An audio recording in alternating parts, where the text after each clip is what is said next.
Slacktail Squad, assemble.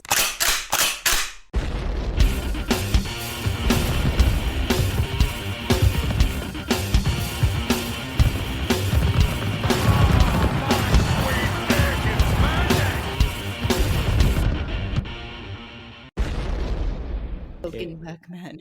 You're saying that black men are not well spoken. So you're No. going to start off. I'm gonna start out racist. Immediately you're going to start off racist. This is the Slaptail Squad, and I am the Beav Man, and I am sitting in my beaver lodge, beaver dam, beaver Nook. nook. I don't know. It's 9:07ish on a Thursday evening, and we are in the great state of Michigan. And with me today is the Swan. Hi, Swan. I didn't say hi, Swan. But you usually do, so I started No, I with it. stopped saying that, and that's why I don't say it anymore. Oh. Also, with me is the well sculpted, fashion sense, fashion conscious Tremonde. Hi, Good evening, Tremonde. ladies and gentlemen. How are things in your corner of the county? Not too bad. Not too bad. Way too, rein it in, Tremonde. Don't speak too much. And we are remote broadcasting because it's still social distancing time. How are you doing with social distancing? For me, it's rather easy because I am not in an area where I live near anyone. Having to go out in public isn't too much of a deal, um, but it does have its moments when you want to be out and engage with the world and you are restricted to do so. It's really hard not being able to go to the mall. I will say that.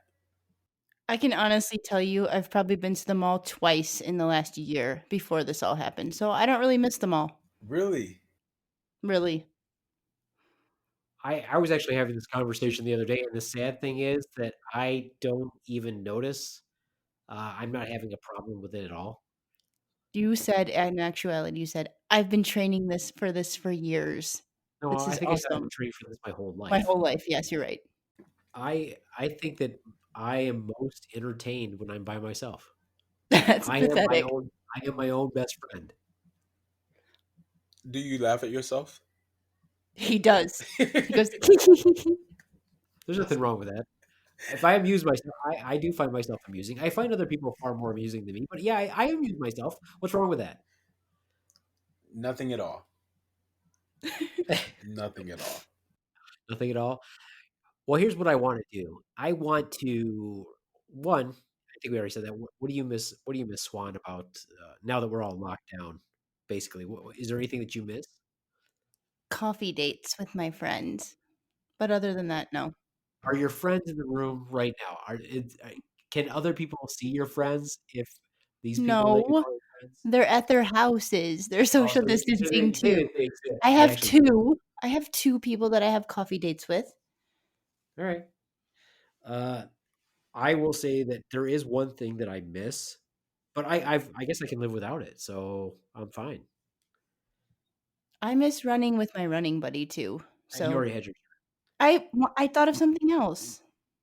I miss going to the dojo and doing jujitsu and doing my abrazari class.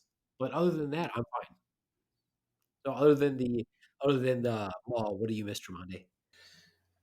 I have my daughter who's 4, and it's become a tradition with me having her that we will have sushi at least one time for dinner when we're together. So she has constantly, for the past month, been asking, when can we go have sushi? When can we go have sushi? So that's been difficult, not being able to have some of those moments that we once had with her right now. So why don't you you're living on a lake? Why don't you go fishing? You can make her some freshwater sushi. Oh, yeah. Ew. No thanks. I mean, you could probably even grab some fish and squeeze some eggs out of them. That's gross. I agree.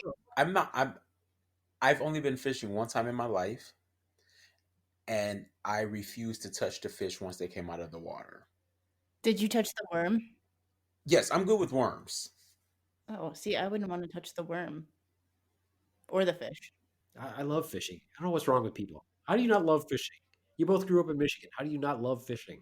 Well, I have an excuse. What, What's your what, what what's the excuse? I'm black. What? Black people don't like fish water? How often do you see black people fishing? all the time. Now you grew up in Flint, True. and you didn't see people fishing all the time. Where were we fishing at? The Flint River? Yeah. Absolutely Yeah. not. as Okay. Well, as we're in the where do you water people? crisis. All right. Well, I grew up in Bellevue, Michigan, which is about 7 miles from Battle Creek, Michigan. Battle Creek is well known as Little Detroit, and lots of black people fish in the river and at Battle Creek. So I just naturally assume that they fish everywhere. I mean, white people fish everywhere, Mexican people fish everywhere. I grew up seeing black people fishing. I grew up in Detroit and they didn't fish randomly off Mm-mm. piers and stuff like they do here. I don't see that either. Hmm. Okay. I'm with Tremonde. Well, that's a new stereotype. What other stereotypes do we have? Let's see. Well, the swan is Polish. Do you know any good Polish stereotypes, Tremonde? I do not. Really? You didn't ever hear any good Polish jokes growing up as a kid? No. Oh, maybe it would just be because my father is super racist. Do black people tell Polish jokes? I don't I've never told any. You've never told any Polish jokes? And I've never heard anyone really do so either. Well, the Polish are always made fun of, and they're supposedly notoriously stupid. So Polish jokes are always about how stupid Polish people They're Mm. kind of like blonde jokes. are. Well, I, you know, I think that some of the reasons why people made these Polish jokes, and it's really stupid if you think about it, is because I don't know if this is true or not. If any listeners are listening, they can verify for this for me why Polish jokes came about. But I speculate it might be because during World War II, when Hitler invaded Poland, the Polish cavalry took him on horseback. And some people consider that stupid, but I consider that to be extremely brave. And clearly, the Polish army was a bunch of badasses, so they weren't stupid. They were just super brave. I don't know if that's why, but that's what I would suspect. I don't know. But again, more racist bullshit jokes. How about some good stereotypes about my people? By the way, Tremonde, did you know that my people are now referred to as brown people? Yes, which I find that to be very interesting because your skin tone is not necessarily like a brown complexion, but yet you're referred to as a brown person or a person of color. And I don't necessarily say like, oh, people of color should just be African American people and no one else can step into that category. I just don't see you or people of your race fitting into that category, if you will. And I also feel that doing doing so, putting Hispanics in the category of a person of color, now stereotypes and things like that just start to be applied to other races that necessarily may not apply to. Does that make sense? Yeah, I'm just wondering where that came from because that's like all of a sudden thing. I'm like, where did that come from? That's the first I've heard of it. Now I'm brown. Now I'm a little brown man. Yeah, what about other like if you're Indian then or Oh, you're red. Chinese or what? You're Well, red. if you're They're Native red. American, you're a red man. Not that kind of Indian. Like Indian from India. So they're what then? Because they're more brown than Mexicans are usually, or at least the same amount of brown. I Spoken mean, like a true white just saying. woman. She's not telling the truth. So John, So what am I then? I'm just. Why do I got to be white? Can't I be another color? I'm not white. I Okay, mean, pink. You want to there's. be pink? Is I that what? mean, yes, pink. I want to be pink Because I mean, there's different shades. Like I call, my friend Sparky. She's white. She's so white, she's blue. You Like can't use that line. That's I, my line to I'm just, describe my father. but it's the same thing. She says she calls herself translucent, but anyway, which it is because you can totally see her veins and everything through her skin because she's so pale. Beef man. Yes. What group of people refer to you as a person of color or a brown person? I don't know. It's just a recent thing. I've been starting to hear that since the coronavirus. They're starting to refer to us as brown people, and I've never heard that before. It's a little bit of a funny story about I used to refer to myself as a brown person, as a little brown man. And the reason why I did that is because I knew this guy that I was in the army with in my first duty station, and he was Filipino. And of course, the majority of everybody in our unit was white. Almost everybody was white, except for me, him, and a couple other people. And I was the only, I'm pretty sure I was the only Mexican. He was the only Filipino. We had a couple of black guys, and that might have been it. And so he always called himself a little brown man. And when I started there, he would say that to me too. And I always thought it was funny. I'm like, and so he would say stuff like, oh, they're always trying to keep the little brown man down and stuff like that. So I've always called myself a little brown man also. But now that other people are saying I'm a brown man, I'm like, what is this? What is this all about? I actually think that I'm more of a bronze or a mocha, but I don't know. It seems like it's all of a sudden with this whole coronavirus thing. I Hmm. haven't heard it before. That's what I'm saying is I just haven't heard it before. Yeah. I didn't approve it. Nobody asked me. They should have. They should ask me a lot of things. Maybe when I'm the all powerful podcaster that I'm hoping for, people will actually ask my opinion on things. They will. What you heard it before? All of this? Have I? Yeah. Yes. Oh, well, So it's nothing new to me. However, I don't necessarily hear African Americans referring to other races as brown. So what would you call them then? Hispanic? Yes. yeah. Well, that's what we've gone Right. by.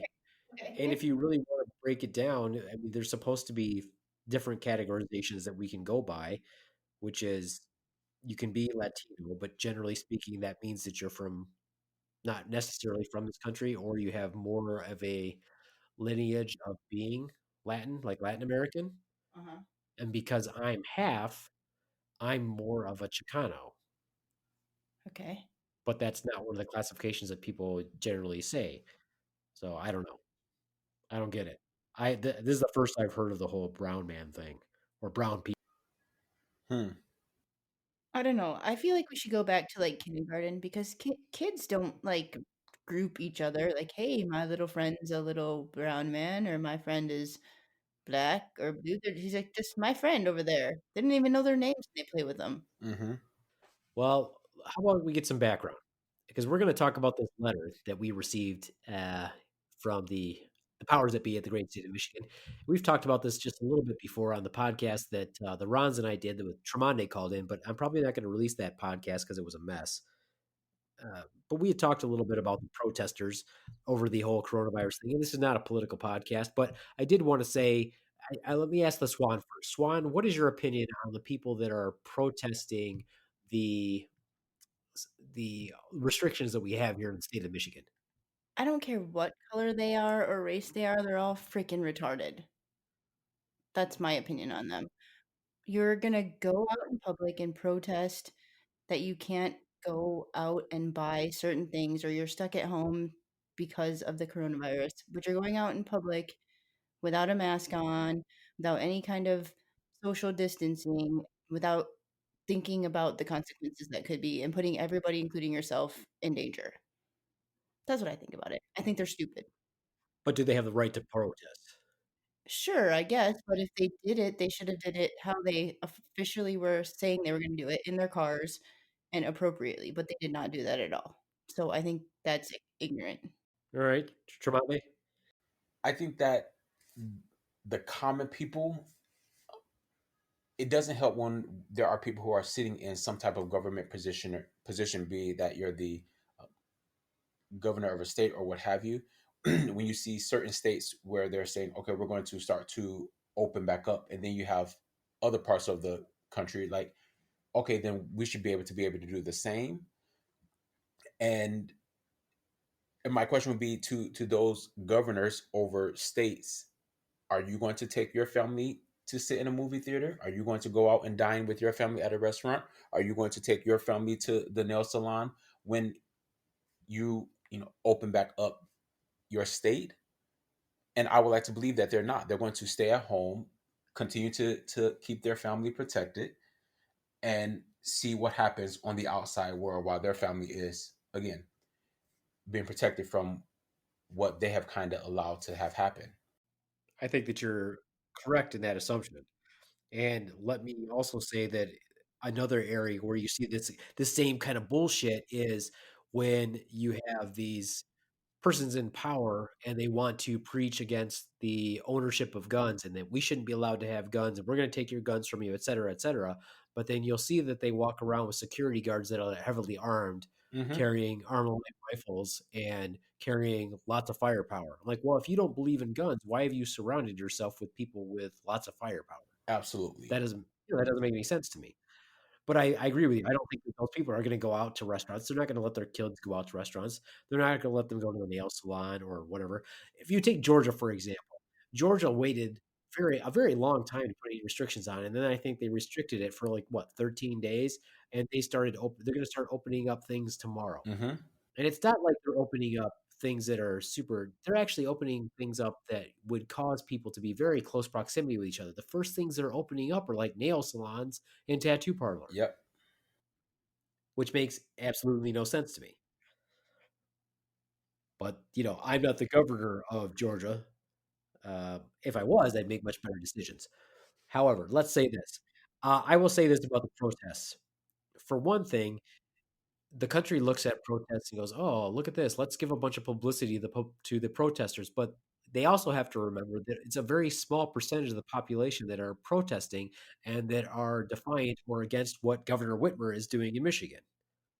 Yeah, I was gonna say that too. Like, what were there? A couple thousand people? How many people live in Michigan? A lot more than that. So the majority of them are at home trying to do what they think is right and be safe. And all the people that are protesting are getting exactly what they want, the publicity for that. I agree with Right. that And to an clearly, extent. yeah, go ahead. I agree with that to an extent because I do believe that different people, different cultures are protesting in different ways. Those people who were standing on, the Capitol in Lansing, different than the people who are still going about their lives as if nothing is happening in Flint, being the reason why Flint has such a high rate of cases. So they're not necessarily standing saying open everything back up, but they're still going about life as if nothing's happening or as has happened. So I think there are different ways to go against what the governor has put in place for us. Right. So in my opinion, you can't just give attention to those who are standing on the Capitol. You also got to give those who are continuing to go about life as if it's As okay. if none of this is real. Right. Right. We see that all the time. Yes. And one of the most frustrating things for me, obviously, is seeing folks that come in without masks on, without any regard for other people, trying to talk into the faces of other people or getting really close to staff and things like that, having no regard for, personal protection or protection of the people that they're coming in contact with. Yet they're the first ones who want stuff done for them. So Hmm. it's the same thing with people who protested at the Capitol who didn't get it, who didn't stay in their cars and who were getting out of their cars in close proximity to everybody. When they get sick, they'll be the first ones running to the doctor's office asking everything to be done for them. Exactly. And as a veteran, as an American, despite the fact that I'm a little brown man, I fully support their rights to protest. Hmm. But do it in the right way And I don't have to agree with your reason to protest, which by the way, I don't. I think the governor should not kowtow, and I think that she should continue to do what she's doing. Definitely in this instance, because if the other states are going to open up like Georgia, let's just sit back and see what happens for another 3 weeks. Because I'll tell you what's going to happen. They're going to have a major resurgence of the virus. Yeah, they're having that right now in Sweden where stuff has opened up and they're having a big increase in numbers again. So let's look at other countries where, yeah, like Georgia, see what happens for them. Yeah, we don't have to bow to the whims of the voices of the few. When the majority, when they took some polls recently, it's my understanding that the majority of the state actually supported those measures and was not in a rush to go back to the way things were. So why listen to my background, as everyone knows, who's ever been listening to Beaveman and the Doc, Beaveman and the Daughter, or the Slaptail Squad, is that I am indeed a healthcare provider. So I'm taking care of the sick and I'm going to work every day. And I'm fine with that because that's my job and that's my chosen profession. Much the same as if I was in my first career, which was as an infantry paratrooper, airborne. If I had to go to war, that's my job. Although, honestly, I'd rather go to war than do what I'm doing right now for various reasons. But that just establishes my background. Swan, go ahead and establish your background. You don't have to go into too much detail, but we're setting a precedent for this topic that we're going to discuss that's a little bit, I don't know. We'll let the listeners just decide if it's irksome or not. So I am also a healthcare worker who is going to work. I'm a nurse and take care of patients normally, but got put into a situation where now I'm in employee health. So taking care of employees at the place that I work. So that's kind of an interesting position to be in, I think, because now I see it from both sides. And then, Tremonte, go ahead and give us your background. So I'm currently a director for a YMCA located in Michigan, and we are currently have closed our doors due to the governor orders to serve in the community.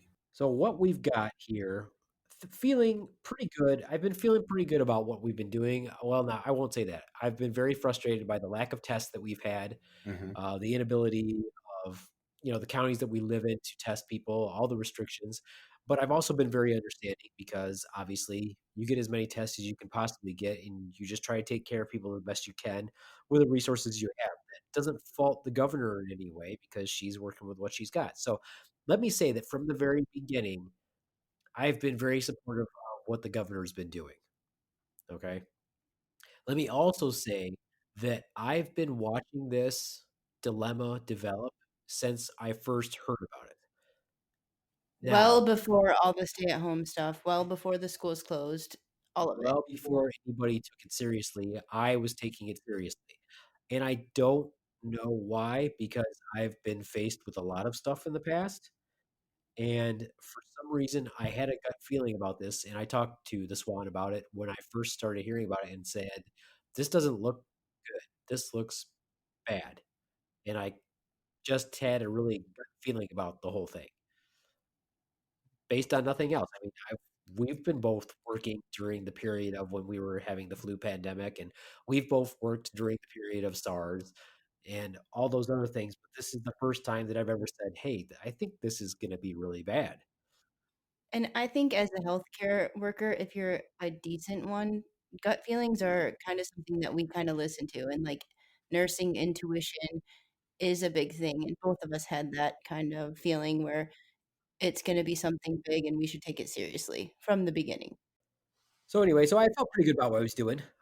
Um, you work with your available tools and you think you're doing the right thing. And I was supportive of the government of Michigan. I'll say that. And the powers that be and what's going on with the World Health Organization. The CDC didn't keep us as updated as they should have. And then all of a sudden the other day we get an email. I get an email and I started to read it and I only made it through probably the first four paragraphs before I had to stop reading. At which point I texted the Swan to see if she also got this letter and to say I wasn't too happy about it. And I started reading it. I got down to one, two, three, the fifth paragraph before I was like, holy crap, this is such bullshit. And it contradicts itself even in the first couple paragraphs. I'm like, I'm not even gonna read this. I'm gonna print it out so that I can highlight it, write on it, and read it more thoroughly because I was trying to read it on my phone. And then I sent this to my good friend Tremonde, who is the member of the Slaptail Squad, and asked him to read it and to be on this podcast so that maybe he could be the voice of reason and not necessarily. Maybe I just wanted his opinion on it to see if I was overreacting. As a non-healthcare provider as well, because I think it's kind of, he's an unbiased opinion being that he's not a healthcare worker. Right. He's not a healthcare worker, but he works directly that working directly with the community is his job. Correct. Hmm. Yeah. And I believe that he still likes people. Yes. That after all these years, he still likes people. Now, I think that it's no surprise to members of the Slaptail Nation out there that the Beef Man has said many times that he doesn't like people. Now, that does not make me a bad provider.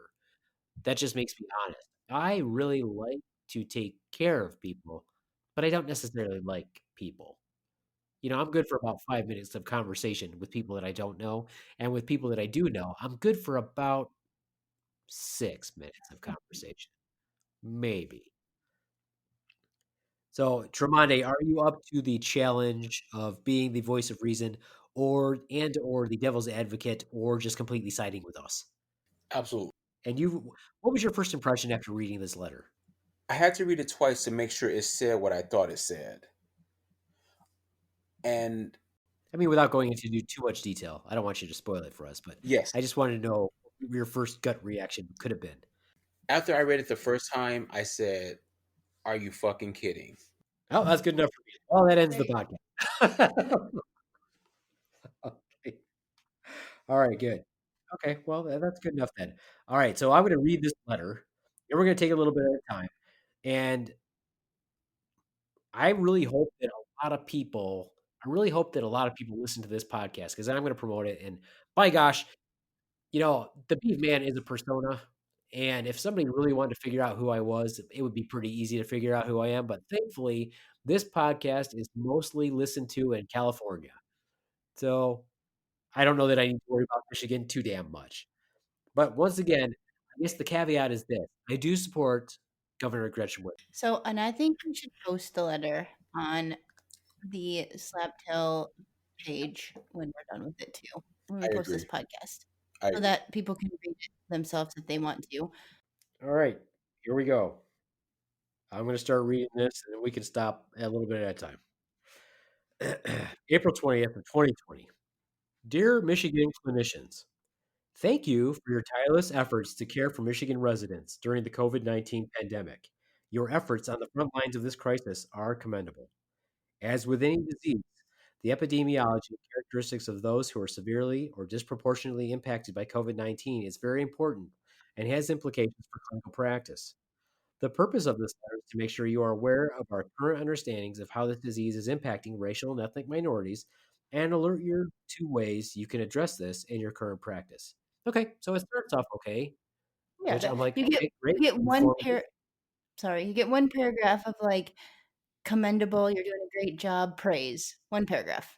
And then it's drawing me in because it's saying, hey, we're going to alert you to some things to worry about to address in your clinical practice. Next section. Racial and ethnic disparities in COVID-19 cases and deaths. The Michigan Department of Health and Human Services has identified alarming racial and ethnic disparities in COVID-19 cases and deaths. Should I be reading this in a different voice? Would it be more intriguing if I did like a radio broadcaster voice? No, I think your voice is fine. As of April 19th of 2020, African American residents comprised 33% of cases and 40% of deaths due to COVID-19 in Michigan, despite comprising only 14% of the state's population. This is consistent with what has been seen in other states as well. The state of Michigan is actively working to perform a deeper analysis of why these disparities exist. However, based on what we currently know about other health disparities, there are many reasons why we are likely seeing this during the COVID-19 crisis. Makes sense. Makes sense to me. Yeah. Mm-hmm. Okay. High rate of death, 33% of cases and 40% of deaths. It is concerning because obviously, like she said, or like this person says, 14% of the state's population is African American. So this is a high percentage for the percentage of people that we have. I agree that is a lot. No mention of the brown people though. Yeah, I hear because a lot of brown people are dying too. I reckon. We know that racial and ethnic minorities are more likely to have lower wage jobs. In case you didn't know that. And live in poverty compared to Caucasians, and may be more likely to have to work in critical infrastructure jobs during the COVID-19 crisis, such as in grocery stores, food handling, and public transportation. Lack of access to a car and the need to take public transportation, as well as unstable or crowded housing conditions, may mean racial and ethnic minorities are less able to implement CDC recommended isolation and quarantine practices. So here's where it starts to piss me off already. Just saying. Why does it piss you off? Because there's plenty of people that are not just minorities or racial or ethnic minorities that don't have cars, that use public transportation, that work at the grocery store or work on public transportation. It's not, they can't group it just to that right there. Like, that's already starting to piss me off. Like, do you think everybody in New York has a car? No, Okay, then. no, So we're no. contradicting ourselves right now already. Well, Or no, I mean, Chicago. Many people in Chicago of all ethnicities, races, and socioeconomic status don't have cars. right. What did Okay. you think? What do you think so far, Tremonde? I agree. That's exactly where my thoughts and feelings started to change in the letter, because what it's saying that those people who work in those positions at these different places, that they fit into that poverty bracket, and there are many of people who work in those establishments that are not, that fits very well into middle class um, sort of living. So I didn't like that it grouped people that, if you work here, then these are people who are on the line of poverty. Well, I immediately felt with this third paragraph that if anybody is making um, ethnically biased leaps, it's the person writing this letter. Yeah, I agree. So I will continue. These conditions can result in a lack of access to care. Research has also shown that once care is accessed, both implicit and explicit bias by healthcare providers contributes to healthcare disparities. This is where I started to get really angry. Oh, yeah, definitely. One of the factors associated with implicit bias is how we are socialized. So it's okay, guys. This is how you were raised. We all have implicit biases, and the difficulty is that we don't realize that we have them. Assumptions about individuals and groups can cause medical providers to not use a patient's individual circumstances or objective data to guide clinical management.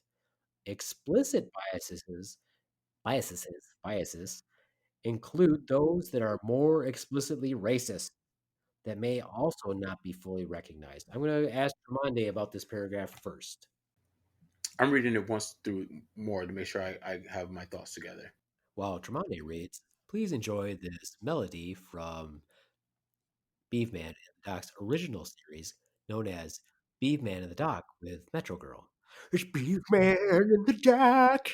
It's Beefman in the Doc. It's Beefman in the Doc with Metro Girl. Yeah, that's a little sound bite there. Did that give you enough time to read that paragraph again? I believe so. So if I'm understanding it correctly, depending on a person's race or economic status, that determines how they're treated in the healthcare profession. Is that correct? I think that what this is saying is that healthcare providers have implicit and explicit biases, and that contributes to the healthcare provided to certain patients that the healthcare providers see. It's okay though, it's that way. And then some people are just straight up racist. That's what I got out of As a person of color, I which color. have brown. I'm with the brown people. I have experienced that myself with myself and or my family, where the care that was offered was, I feel, would have been different had it been a different person. I think that here here's what I was thinking when I read this. One of the things I was thinking. I was thinking that people in this country are of many different types of thought when it comes to the healthcare they receive. It sounds like a stretch, but because I'm a brown man who was raised in a white household, basically, even though we outnumber the brownness outnumbers the whiteness in our house. Uh, White people get the same care as black, brown, whatever, but they seem to think that the care they get is better, which is erroneous. See, they always think that they're getting good care when they're not getting good care, when they're getting shitty care, but they're getting the same care as the other people that occupy the same area as them, who assume that they're getting shitty care and are actually correct. They are getting shitty care, but the white people are getting the same shitty care, but they don't think so. Like, for example, Like, your for dad, example, just give an example. Like, your dad goes to the doctor, they like their doctor a lot. They tell him to take this pill and he does it because the doctor tells him to, without asking questions or asking for more clarification or education on said medical condition or whatever. He's just like, "Yep, my doctor's great. Gave me this pill. I'm all good." actually, that's a good point because my mom has the same doctor, Mhm. but she doesn't think he's that good of a doctor. Right. And she asks a lot more questions, and she doesn't wanna take that pill because she doesn't have a reason why or think she needs that pill, and overly questions everything. So that just proves my point. They're getting the same care, but does that mean that it's a racial thing that and let's also throw this other caveat in there. Their provider is of neither one of their race, Right. Hmm. which is even more interesting. No, I honestly think that maybe there is some socialization to it. I honestly believe that white people always believe that they're getting great care, even when they're not. The majority of the time, especially if the care is coming from a doctor. Now, depending on how old they are, if they have these really weird ideals, for example, I'll use my mom again. She doesn't think a DO is a real doctor because she just naturally assumes unless you're an MD, you're not a real doctor. Even a DO is not a real doctor in comparison to an MD, which is an old ideal because it took DOs forever to get any type of respect in the medical community, which is bizarre, just because it's different from being an MD. What else did you have to say about that last paragraph?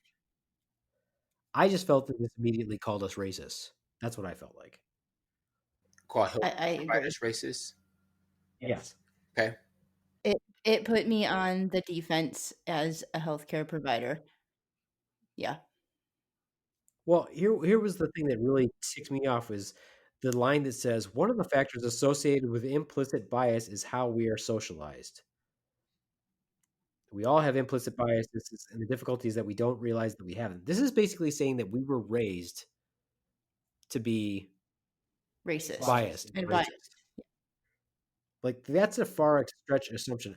What I want to know is how many of the healthcare providers, because I got this letter, the Swan got this letter, so clearly nurses are getting the letter, nurse practitioners are getting the letter, PAs are getting the letter, doctors are getting the letters, probably physical therapists, probably everybody who's licensed in the state of Michigan as a healthcare provider got this letter. I would suspect that if you tallied up all of those providers, the predominance is going to be Caucasian, but there's going to be a whole pretty high percentage, got to be in the 30s or 40s that aren't. probably. And I asked about 10 of my healthcare professional friends, colleagues, whatever, about it, and a couple of people who aren't. And at least 5 of the 10 deleted it without even reading it because they just assumed it was another update about because we've been getting so many of them. So a bunch of them didn't even read it. And so they deleted it. And I was like, nope, go back to your email and find that and undelete it and read it. And then another one, when I sent it to her, she's like, "That can't be from the nursing website." I'm like, "Yes, it is." So, I mean, either deleted it, didn't read it, or didn't think it was real. That's kind of the thing too, is I was wondering why I haven't heard from anybody that I know that's a medical professional that got this letter and is pissed. And I did a quick search on the internet to see if anybody's been commenting on like their Twitter feed for the government or anything like that and saying, "Hey, did you really think about it before you sent us this letter?" Well, I'm going to read the next. The social determinants of health described above, as well as access to care, have consequences as it relates to the development, diagnosis, and treatment of disease. Of course, many racial and ethnic minorities have underlying health conditions that put them at greater risk for the complications from COVID-19. Yes, so do you white folks and you Asian folks And and you brown every. and you brown people. For example, African Americans have higher rates of asthma and diabetes compared to Caucasians, two conditions that have been associated with greater risk of becoming severely ill if infected with COVID-19. I'm coming up on my favorite line. According to the Kaiser Family Foundation, among non elderly adults, African Americans are more likely to report that they are in fair or poor health compared to their Caucasians. So, one of the most important things that you can do when you send a letter to anyone that's a formal letter is you really should read it, reread it, read it out loud, read it in front of the mirror, have other people read it, proofread it, and make sure it's correct before you send it. Did you catch that last line, Tremonde? Mm-hmm. What did you think about that last line? According to the Kaiser Family Foundation, among non elderly adults, African Americans are more likely to report that they are in fair or poor health compared to their Caucasians. I mean, how many But Caucasians do you have? that's what I was thinking. Like what compared to what Caucasians? They're Caucasians. It The says ones it who right here. It says it right here. How this is what I want to know, Tremonde. How many Caucasians do you have? I have none. That made You have no that might sense. be some racial disparity right there. You yourself have no Caucasians. What I That's also not fair. what I also don't like about this letter is that it's a black and white thing. Right? There's no mention of my brown people. There's no mention of Asian Americans or Native Americans or I guess Arab Americans or Indian Americans or nothing. It's just all about black and white people. So I guess really I shouldn't take offense at this letter at all. yeah, they didn't mention the brown people in They there. didn't mention the brown people in here. Well, I think the first thing that we should wonder about is why Tremonde doesn't have any Caucasians. This is really important, people. When you're going to send out a letter to every healthcare provider that's licensed in the state of Michigan, because I'm assuming that's what they did. They just looked at Laura for all of us who are licensed in healthcare professions and sent this letter out. So it's interesting too because it's cited. So I wonder if they copied it directly from the site Oh, good and point. that So, is yeah, incorrect, that would be or even more. I didn't check Wow. that. So Well, that would be from I didn't catch the that. article is by Artiga S. Garfield R. Orgera K. Communities of color at higher risk for health and economic challenges due to COVID-19. yeah, so maybe they own some Caucasians, Oh, and interesting. we might have to check that out. Yeah, I have to check that out. Some overzealous listener should go ahead and check that out for us and see if that's on there. You could find this letter, by the way, on the Michigan.gov site. All right. Additionally, racial minorities are more likely to be uninsured. Slap in the face. Lack a usual source of care. Slap again. And may forego testing. This is really bullshit here. And may forego testing or treatment due to fears about costs, mistrust of the healthcare system, and a lack of information about available resources. So basically, what that's saying is I'm so uninformed and I'm so racist, or I'm sorry, my white counterparts are so uninformed and so racist that they can't even tell people that, hey, we can get testing for you that's free, but we need to know that you have this so that we can take care of you and let you know exactly what's going on, by the way. And that's where I stopped reading this because this is what pissed me off the most. So if you're telling me they have a lack of information about test care and they don't have any treatment. How the fuck do they have so many positive tests and or we know that they're dying of it then? Ooh, good point. How did they get tested? Right?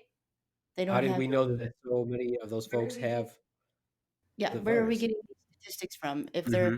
they have such a lack of access to testing and healthcare and don't get medical treatment, Mm-hmm. but yet they have the highest numbers? Interesting, huh? Good point. To be clear, the above challenges are not caused by genetics or race.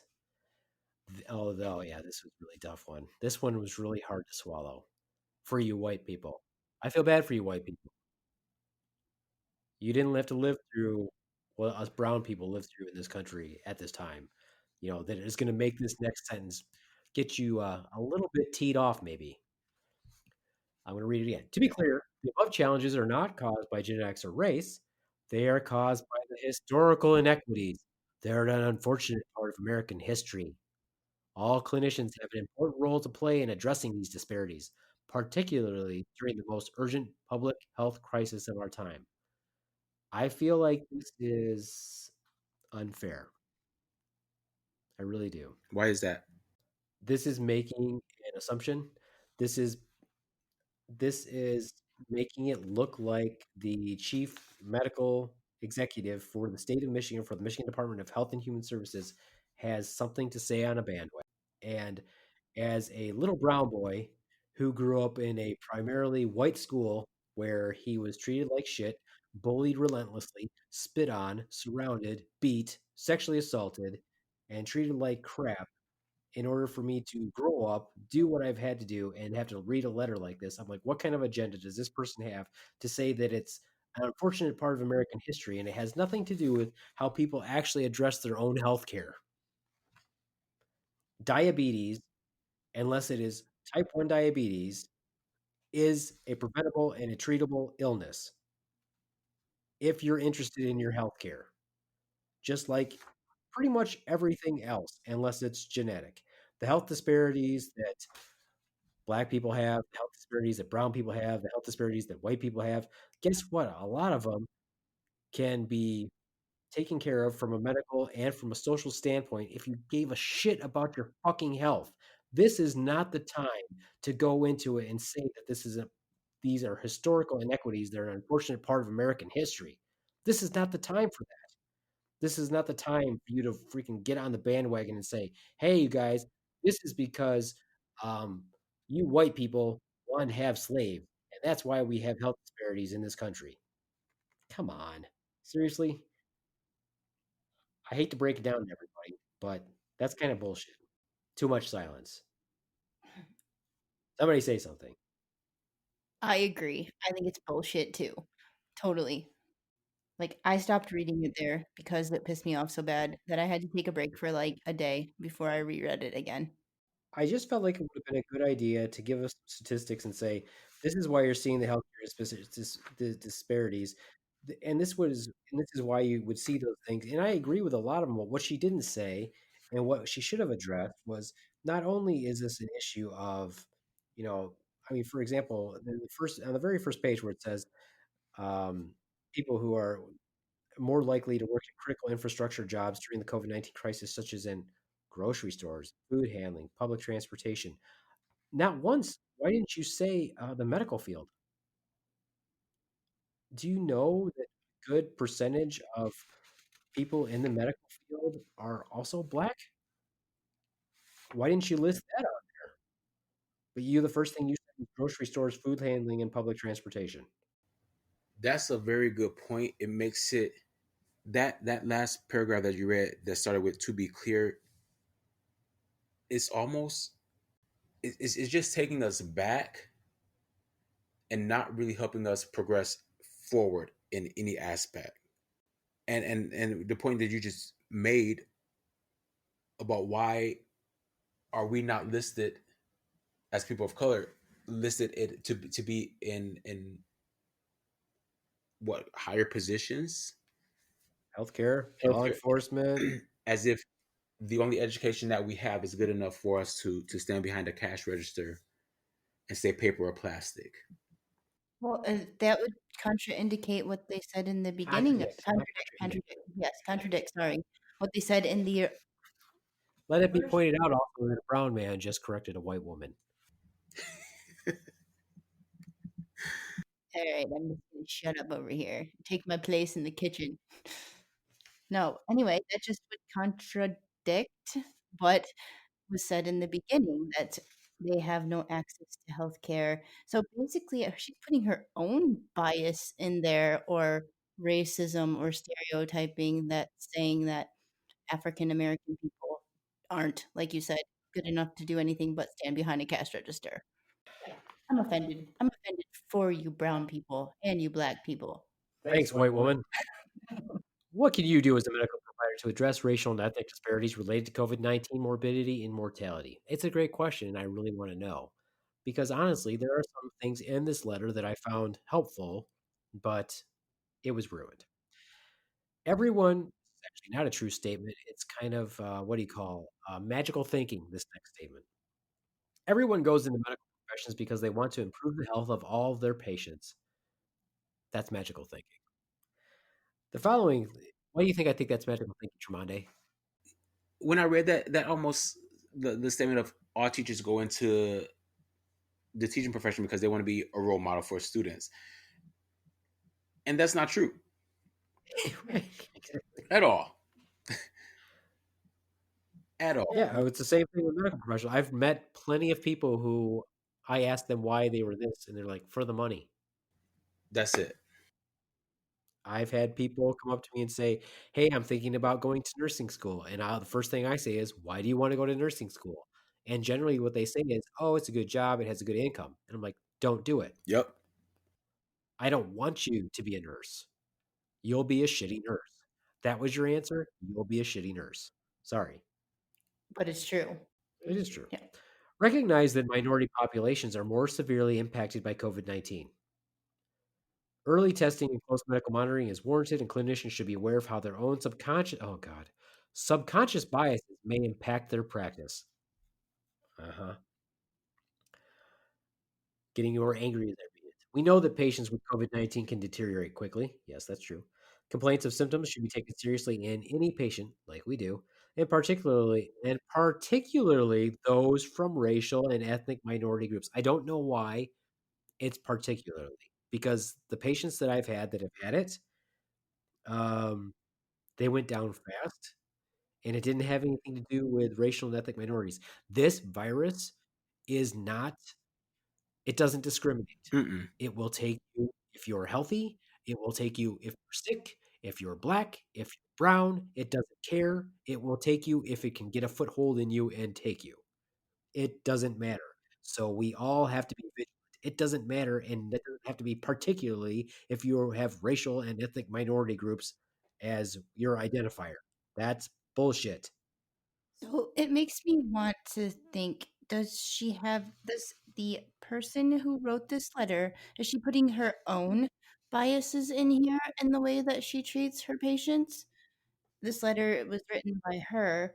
She's Is she treating her patients differently based on their ethnicity and race? If she's lumping us all into a category, she's in that same category. I'll address that at the end. Okay. To support this effort, the Michigan Department of Health and Human Services has expanded testing criteria. That's great.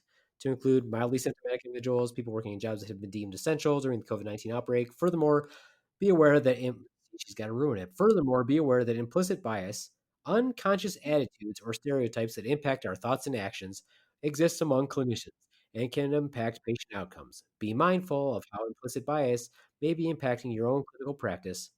Resources exist to assist you in your medical practice. Recognize that isolation and quarantine may be difficult for people who have unstable housing situations or have many people living in their household. It is a good idea to know this. I agree. I agree totally. Here's the problem. Let me explain to you what the problem is. If I identify this particular person as having a housing situation or having too many people living in their household, what exactly should I do about it? What exactly can I do about it other than what I'm already doing? I see patients every 15 minutes. I work somewhere where no one seems to know what health resources we have locally. I have a health department that has their heads up their butts, as far as I can tell.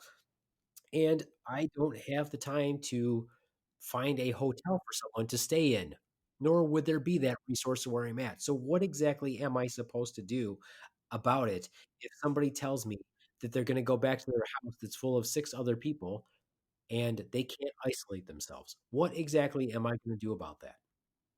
Is that my responsibility? No, but you give them the best scenario you can, is what you tell every single patient. Stay away from others as much as you can, wash your hands, wash your surfaces. It's the exact same care that you would give somebody who had a 20-bedroom house, right? But even white people, okay, let me throw this out to the people that I've had that have had this. Most of them don't have their own bathroom that they can use exclusively with a bedroom attached to it or a bathroom in a bedroom, and only they can use it. Most people don't have that either. We work in rural areas. We are rural people ourselves. Guess what? Most people don't have that. Yeah, well, according to this bullet point number two, you're supposed to be able to do a lot more than that, apparently. Yes, right. I should be able to. It's a perfect world, Tremonde. Right. I get to spend an hour with each patient and know everything about them and know what their home life is. And not only that, I have the numbers of every available resource possible to me at my disposal, and I have time to call them, and they'll answer the phone when I call, and I'll be able to get something for these people. Mm-hmm. And those patients are going to listen to you when you tell them this. Like, that's another thing. They're going to be like, I'm not going to leave my family. Like, I don't know. Like, you can't even tell someone to quit smoking and they're gonna say, "Okay, I'm gonna quit smoking." So, what makes you think that even if you had the magic medical wand and you could say, "Poof, you can live in this apartment for a month by yourself," they wouldn't do it? Do you know how many times I have had somebody tell me that they couldn't afford their medication? And how many times in my career I've come close to just pulling money out of my wallet and have had to stop myself from doing it? Yeah. Be- because there is no magic. There is no resources like they're talking about. They don't exist. Every place is different. You don't have time.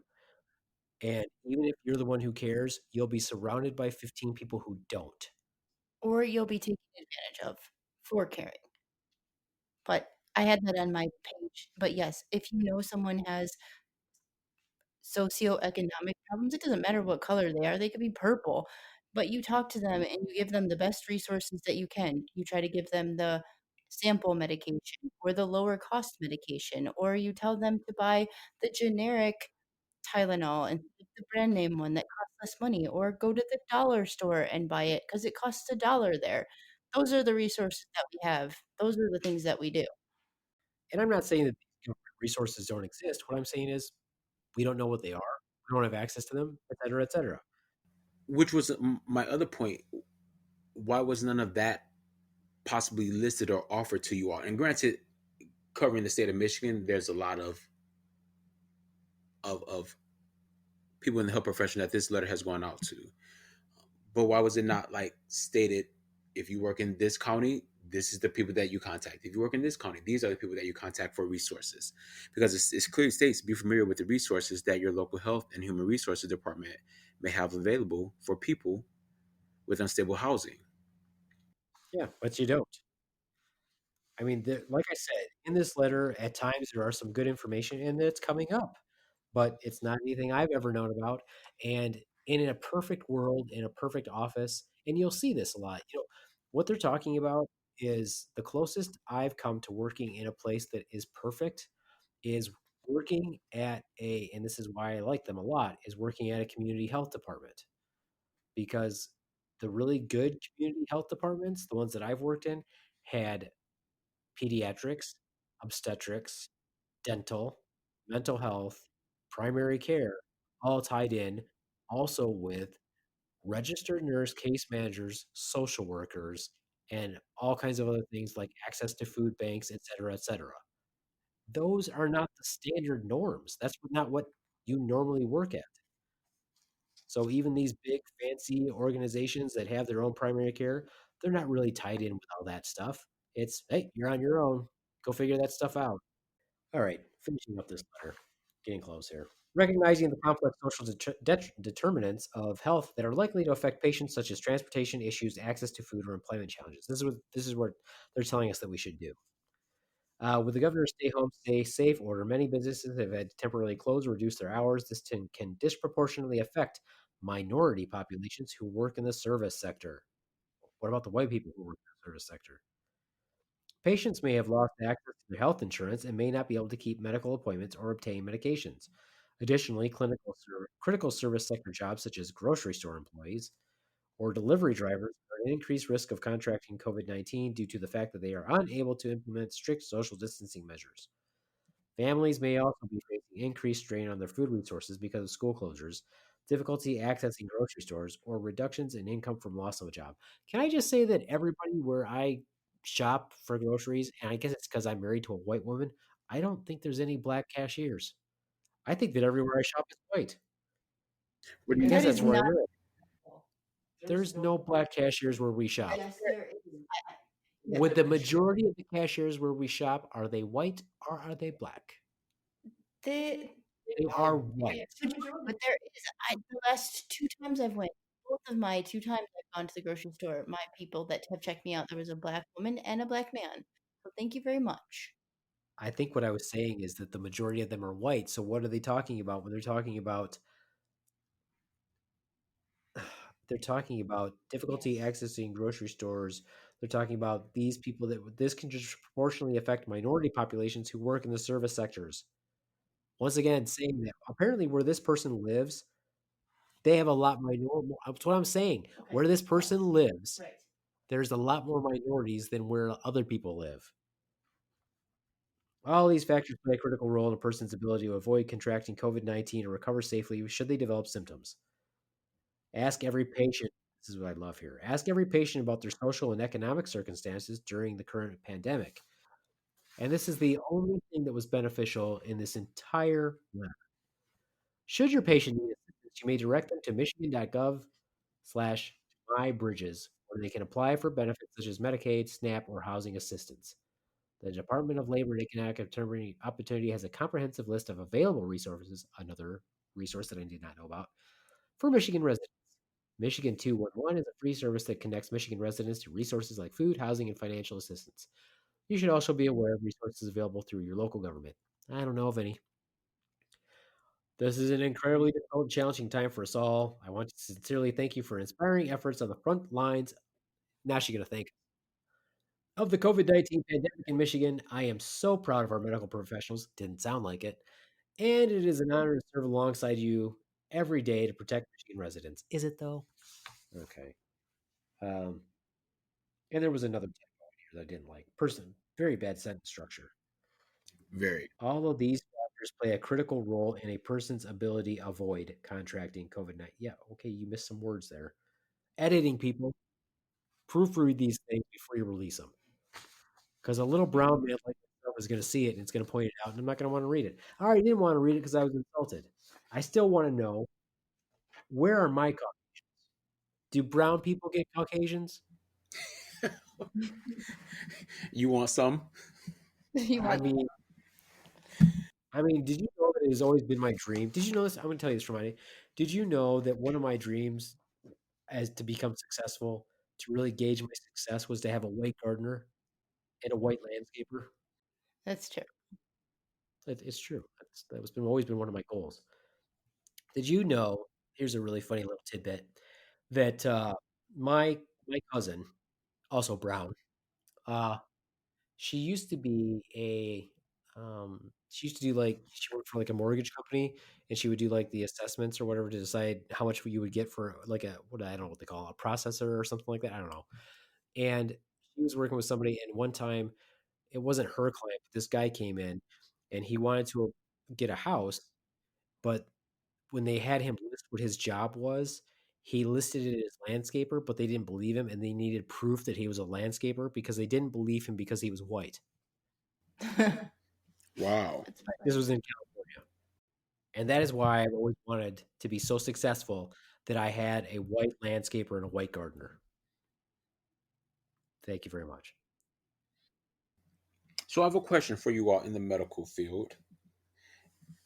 from what I have heard, Medicaid patients are not really looked at as having insurance. Is that true or untrue? As far as I know, that's not true because Medicaid is actually a pretty good insurance. The nice thing about I actually I've never understood why some practices don't have Medicaid patients or they have a very small percentage. I don't think if you own a private practice, you're not required, is my understanding, to have Medicaid patients. I like Medicaid because it's actually better than a lot of insurances. For example, with Medicaid, if somebody comes in and they say, and I treat them and I'm like, hey, do you have any Tylenol at home? And they say, no, I don't have any Tylenol. And I know this person needs Tylenol. They have a fever, headaches, whatever. I can actually prescribe Tylenol and Medicaid will pay for it. Hmm. If you have commercial insurance, they're not going to pay for Tylenol. You are going to have to buy that Tylenol over the counter, yet you already pay for insurance. That's bullshit. Yeah, and my aunt does medical billing the for like physical therapy and occupational therapy. Their Medicaid patients' bills get paid before their insurance bills get paid. Hmm. So, and to me, Medicaid is a good. It is a good program, in my opinion. Right. I'm sure that I know that a lot of practices that I've heard will bitch about it, and they're like, "Oh, you don't get much money from Medicaid." Well, I got news for you. You don't get that much money from commercial insurance because a lot of commercial insurances will only pay at the rate of what Medicare will pay or what Medicaid will pay. So you're going to get about the same. So it doesn't matter. At least with Medicaid, I know that Medicaid is going to pay their bill. They're going to pay that patient's bill. I can, if that person needs something that they can't afford over the counter, I can write for it and it's going to get it. I know that with Medicaid, those people are going to get their medication. And to me as a provider, that's all I care about. I'm like, what good does it do me to put somebody on a medication and they can't get it? That's just insane. Mm-hmm. What good is it? That's the one thing, that's the one thing that I can do. I can't babysit that person and make them do all the right things, but at least I can prescribe them medication. But if they can't get that medication, I can't even do that. To me, I don't know. I don't look at it that way. But again, nurse practitioners, tooting my own horn here, I guess I can if I want to. Obviously, I wasn't trained as a MD, DO, or PA, but I can tell you how nurse practitioners are trained. And nurse practitioners are trained to keep healthcare costs low. And we are specifically trained to work in rural and urban areas that, as they say, where nobody else wants to work. Mm-hmm. So Uh, you're better at using the resources that you have available to you and using less resources to have better outcomes. well, as an example, the place where I work now, a lot of the providers use medications that I've never even heard of. And the reason why is because they're all new medication. Right.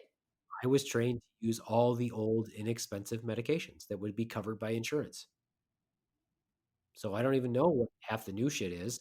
So more efficient. Yeah. So let's go back to this letter. Overall, what could they have done better to make this letter not so terrible and appalling? What do you think, Shramande? Before you answer, what is your opinion on our opinions on the letter? Are we butthurt for no reason? Did we take offense for no reason? You're an intelligent, dare I say, black/brown man, brown/black man. Isn't it all shades of my people brown? Yes. Don't white people want to be brown? Isn't that why they tan? Right. I can I can understand where some people who are in the healthcare field will be offended by this letter because it put some of you in a category that you all should not be in. No, no, yeah. I mean, I think that there are this statement almost made it sound it was very racist in some aspects. And are there You're not people tearing up. You're say it again? not tearing up, are you? I I'm just want to trying not sure. to. But again, it puts some people in a category who do not practice this at all, who do not discriminate, no matter what your insurance card says or what your race is. You are there to serve to the best of your ability in every way possible, be it financial, medical. You are offered there to offer the best treatment that you can for that patient. Unfortunately, not everyone does that. And it doesn't just So matter in the medical field, in every aspect. Not everyone serves in the capacity that they should in whatever profession that they're in. Go ahead, Swan. that you brought up a good point because about the whole financial whatever. As a nurse, I don't even know what financial status you are when I'm taking care of you. That Right. shit doesn't matter to me. I don't see your insurance or know if you have insurance or not. I'm taking care of a patient. So that Exactly. doesn't matter. Exactly. Where I'm from, being the reason why I asked what are your perceptions or thoughts on the insurance Medicaid, because I've heard many people back from my hometown in Flint say I get treated differently the moment I have to make it known that I have Medicaid, because from their perception, Medicaid gets looked at as someone who doesn't work, living off of the government. Let's do what we can do to get them in and out of the door. However, I know that not everyone treats patients who have Medicaid that way. And that's why I think that part of that is I think that that's a misunderstanding on the part of patients. It's a perception that they have for some reason. It's like a myth that somebody started, not like a myth, but Hmm. it's a common it's a common belief. But it's like Swan says, most of us don't even know what insurance. Exactly. We have no idea, especially if you go to somewhere like the emergency room. When I worked as a emergency and trauma nurse, insurance never entered into anything. We didn't know we had nothing to do with billing. Absolutely nothing. We just did our job. Didn't matter who you were. You got same amount of care. Didn't matter. Yes. And I think that's the way in most places. Like your provider, nobody knows what insurance you have, except for the people who greet you at the front desk and who set up your account. The rest of us, the only and when it comes to providers, at least myself, the only thing I know is I hate fucking insurance. That's all I know. I'm like, because most of them won't cover shit, but Medicaid will and Medicare will. So call me a socialist because I don't have a problem with them. I don't know. Yeah.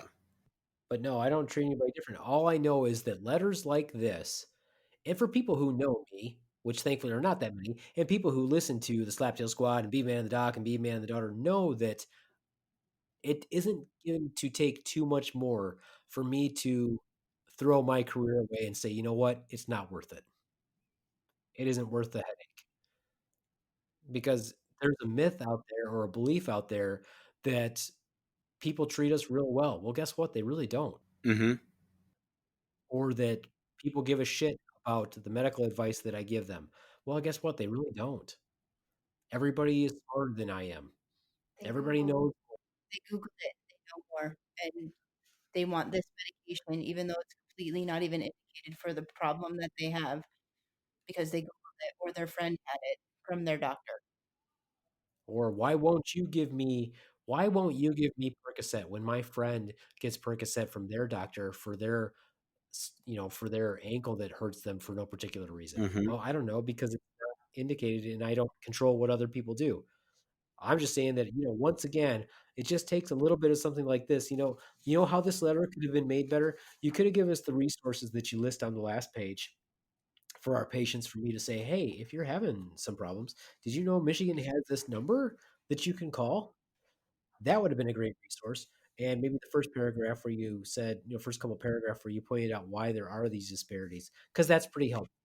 I mean, it does echo what I already thought and why it was a high percentage. I'm like, well, I can tell you why. What did I tell you when one of our friends was bringing that up? I said, well, if you think about it, a lot of them work, and I said healthcare. I'm like, a lot of them work in the healthcare field.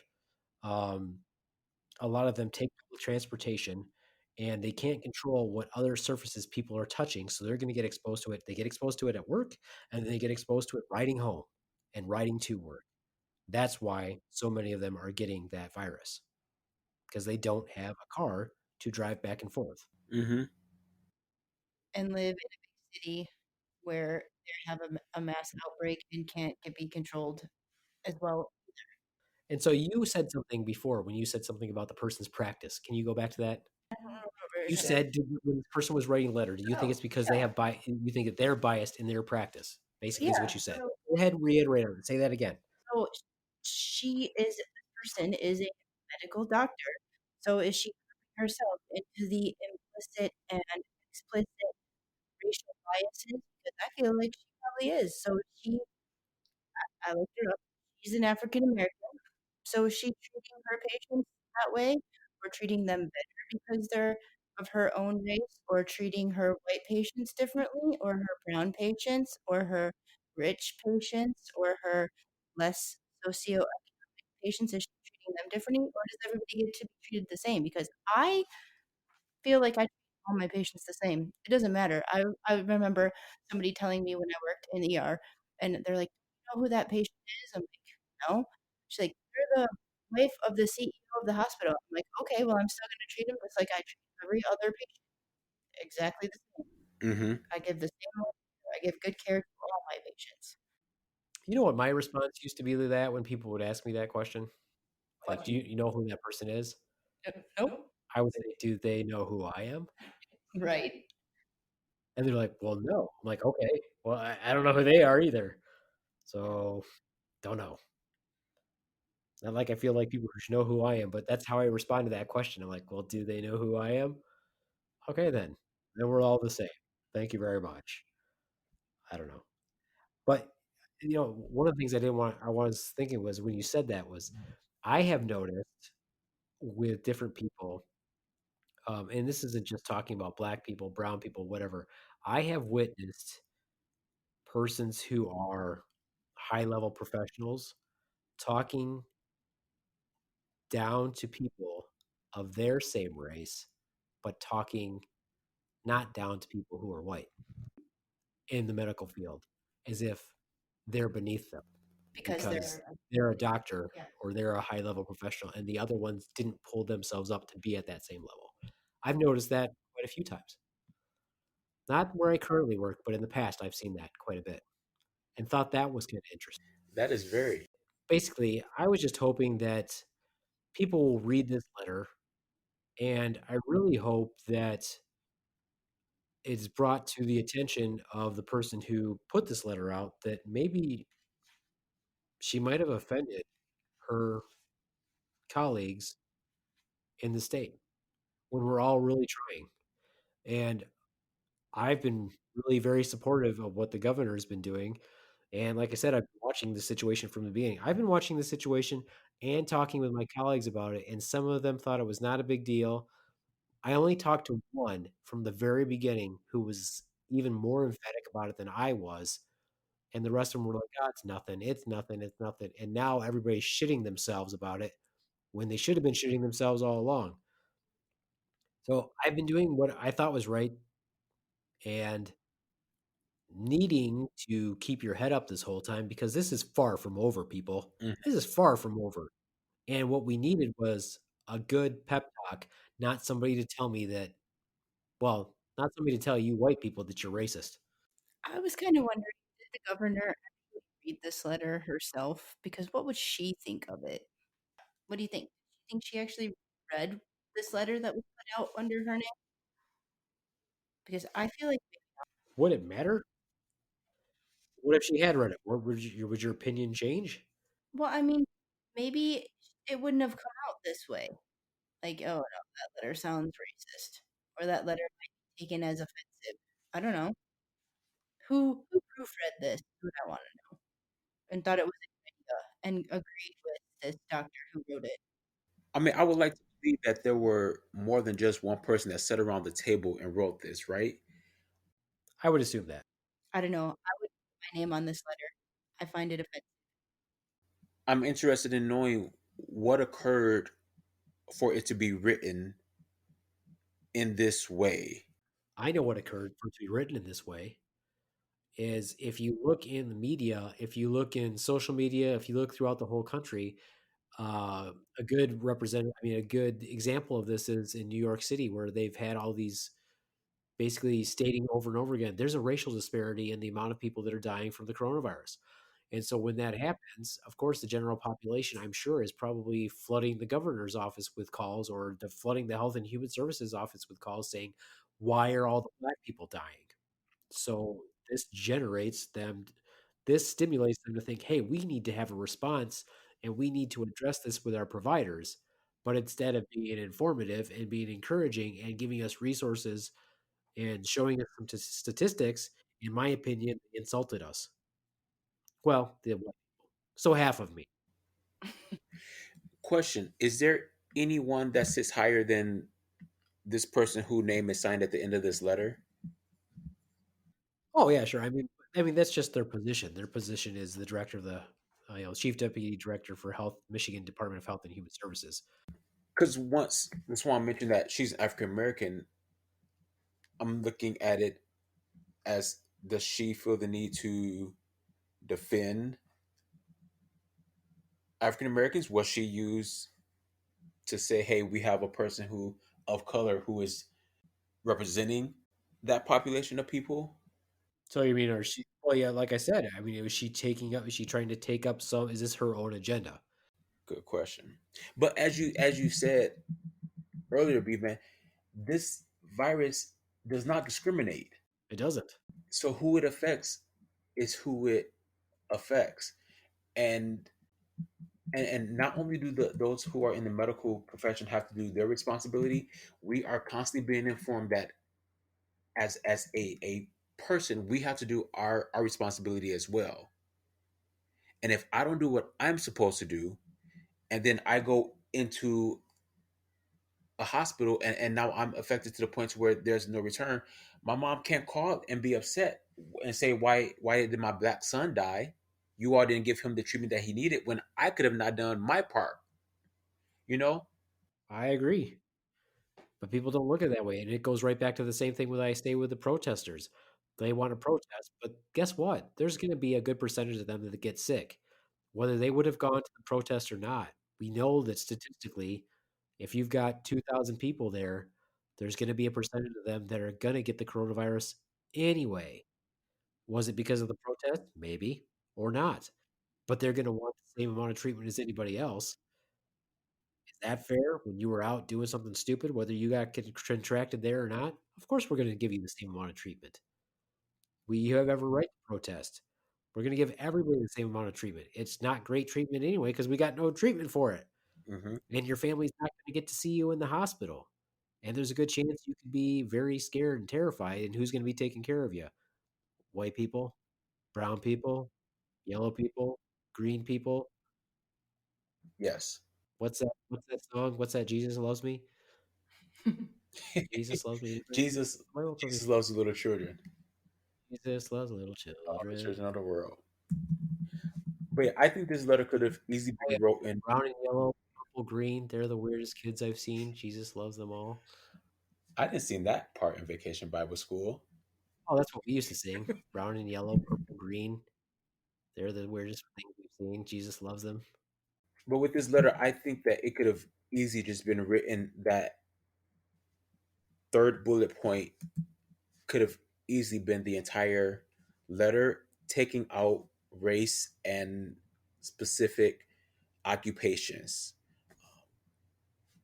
Because again, no matter what framework you are in, you can be exposed to this. No matter what race you are, you could also be exposed. Absolutely. I think that I don't really, let me just say this. I don't fault her sending this letter. I do. What I fault is the choice of words and the content. So basically, The implication that we're all racist. I take offense at that. Like, it's got some good information, yes, and the resources would have been a great thing to put on it, but the way it was delivered was offensive. Mm-hmm. well, here's what I'm going to do. I'm going to ask the Rons to put the link to this letter on our site, and our listeners can read the letter if they want to. Yeah, it's lengthy, and you can decide for yourself if I should have been angry about it or not. And maybe I'm just sensitive because I've been doing this for, well, 18. Well, if you count from the time I graduated, it would be 18 years, but I was already doing this stuff in the medical field for 2 years before that as a PCA and a nurse aide and stuff. But so you're looking at basically 20-year time frame that we've been doing this. And it just takes little stuff like this to always nudge me and say, you know what? Is this really worth it? Is this thanklessness all the time? Is it really worth it to feel like you're not supported? I don't know. I just and another thing though, it's like statistics can be manipulated to be whatever. Yes, we have those numbers, but the highest outbreak in Michigan was where? Detroit, a big huge city, Chicago, a big huge city, not in Detroit, but I mean not in Michigan, but all the big huge cities.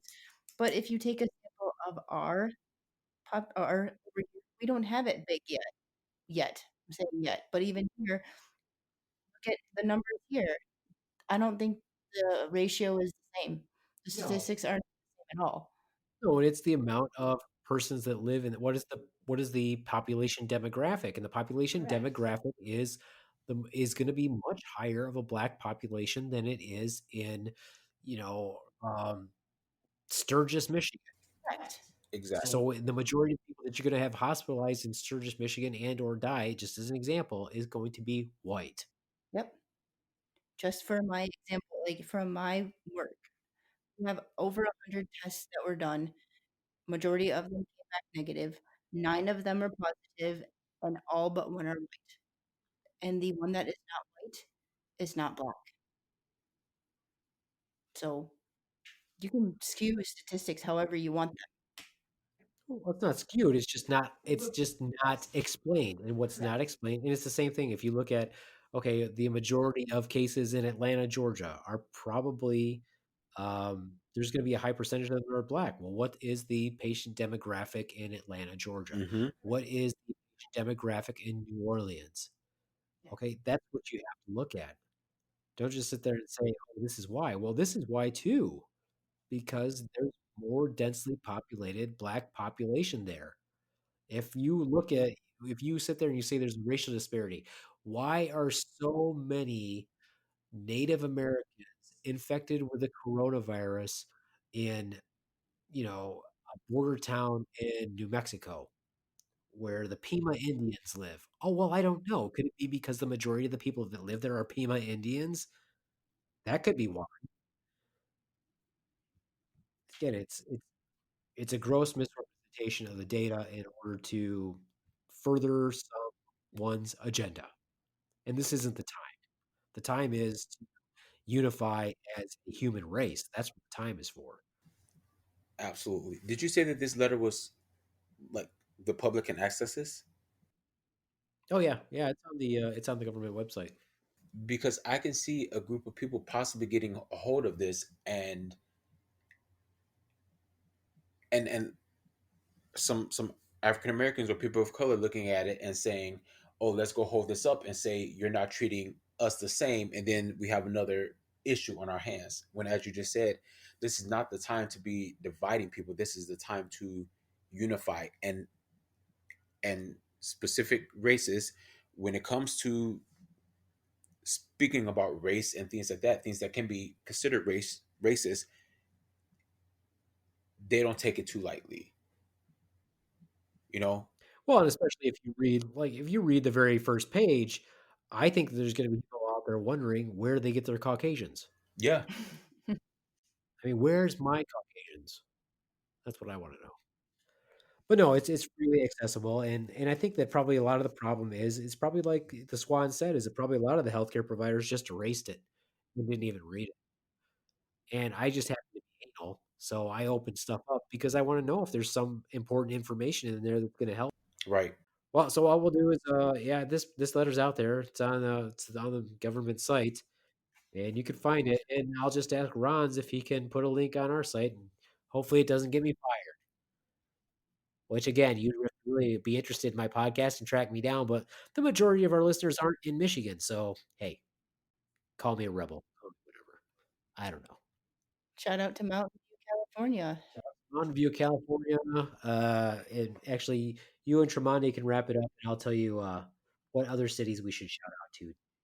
Well, we want everyone to stay safe, stay home, wash your hands, be healthy, unite together instead of apart. What else do you think, Sharonde? Just take some time and show people love and show people some support from afar. Take care of yourself. That's always good advice. So, to my cities out there, Glendora, California, Mountain View, California, uh, you're our biggest listeners, as always. So thanks a lot. Okay, that's it for me, the Beeve Man. You've been listening to the Slaptail Squad. Hopefully, you got some amusement out of it. I'm trying not to be so heavy. If you listen to the last podcast, clearly Ron's doesn't do well in captivity. We got to get him out there to be socially awkward with people, so that he's probably having conversations with the refrigerator. And although that might be uncomfortable for the refrigerator, it's not necessarily good podcasting topics. All right, so that's it for me. Adios, Mooch Muckos. Bye. Deuces.